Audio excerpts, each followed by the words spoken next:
اب ہم کیا مخالفت کریں اور کیا آپ کا راستہ روکنے کی کوشش کریں؟ بات ختم ہو گئی جب مکے پر اب حضور کا قبضہ ہے صلی اللہ علیہ وسلم. تو اب قبیلوں نے اپنے وفد بھیجنے شروع کیے. فلاں وفد آ رہا ہے، ایمان کا اعلان کر رہا ہے، پورا قبیلہ ایمان لے آیا ہے. فلاں قبیلے کا وفد آ رہا ہے، ایمان کا اظہار کر رہے ہیں، مسلمان ہو گئے ہیں، پورا عرب مسلمان ہو گئے.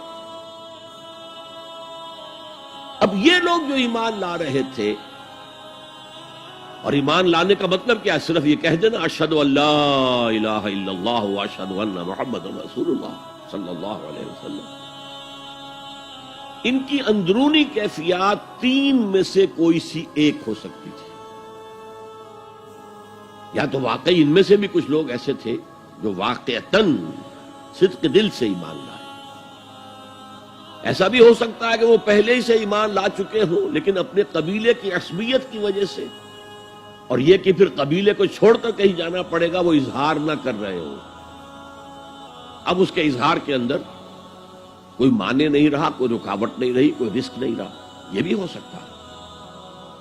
تو ایک ممکن کیفیت تو یہ تھی کہ وہ ایمان لائے ہوں حقیقتاً صدق قلب سے، اور ایک ممکن صورت یہ تھی، اور یہ ہر انقلابی عمل میں ہوتا ہے، کہ مخالف انقلاب قوتیں جب یہ سمجھتی ہیں کہ اب ہمارا بس نہیں چلے گا، اب ہم انقلاب کا راستہ نہیں روک سکتے، تو بظاہر سرنڈر کر دیتے ہیں.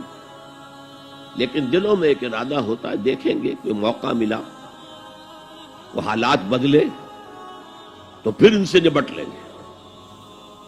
اگر کسی نے اس نیت سے اسلام کا اظہار کیا تو وہ گویا کہ منافق تھا.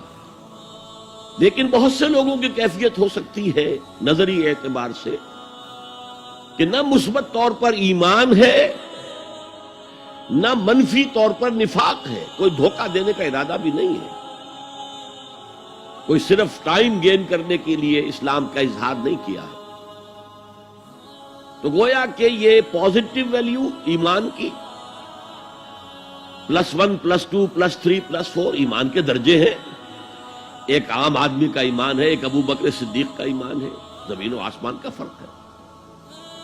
خود صحابہ میں یہ درجہ بندی تھی، اور ہم تو اپنے ایمان سے کیا نسبت اور کیا تناسب قائم کریں گے صحابہ کے ایمان کے ساتھ، بالخصوص ابو بکر صدیق جیسے صدیق اکبر کے ایمان کے ساتھ رضی اللہ تعالی عنہ. اسی طرح -1 -2 -3 -4 یہ منافقت کے درجے ہیں. کس درجے کا نفاق ہے، کس درجے میں ڈٹرمینیشن ہے کہ we have only to buy time, اب اس کے سوا چارہ نہیں ہے، اب ہم ریزسٹ نہیں کر سکتے. It's no use continuing resistance. سر جھکا لو and wait for some occasion, opportunity, کہ پھر کھڑے ہو اور اس انقلاب کو انڈو کر دے، ختم کر دے. کاؤنٹر ریولوشنری موومنٹ جیسی کہ بالفعل ہوئی. جھوٹے نبی کھڑے ہو گئے، اور ایک مرحلہ تو ایسا آیا کہ معلوم ہوتا تھا کہ پورا عرب مرتد ہو گیا. جیسے وہ شکل تھی اذا جاء نصر اللہ والفتح ورأیت الناس يدخلون فی دین اللہ افواجا، اس کے بالکل برعکس پوزیشن ہو گئی یخرجون من دین اللہ افواجا. اسلام جو ہے وہ صرف چند شہر جو ہیں حجاز کے ان تک محدود رہ گیا. تو ایک تو جھوٹے نبی کھڑے ہو گئے، اور دوسرے زکوٰۃ کا انکار کر دیا، زکوٰۃ نہیں دیں گے. تو یہ بھی یقیناً ایسے لوگ بھی تھے جن کے اندر صرف دھوکہ دینے ہی کے لیے وہ ایمان کا اظہار کر رہے تھے. ان کے پیش نظر دھوکہ تھا، اپنے آپ کو بچانا تھا. ان دونوں کے درمیان ایسے لوگ بھی یقیناً تھے جو نہ مثبت طور پر مومن تھے، نہ منفی طور پر منافق تھے، مسلم تھے. اسی آیت کے بنا پر امام ابن تیمیہ رحمۃ اللہ علیہ نے ایک عنوان قائم کیا ہے، اثبات الاسلام بغیر الایمان. اسلام کا اثبات، تسلیم کر لینا اسلام کو بغیر ایمان کے.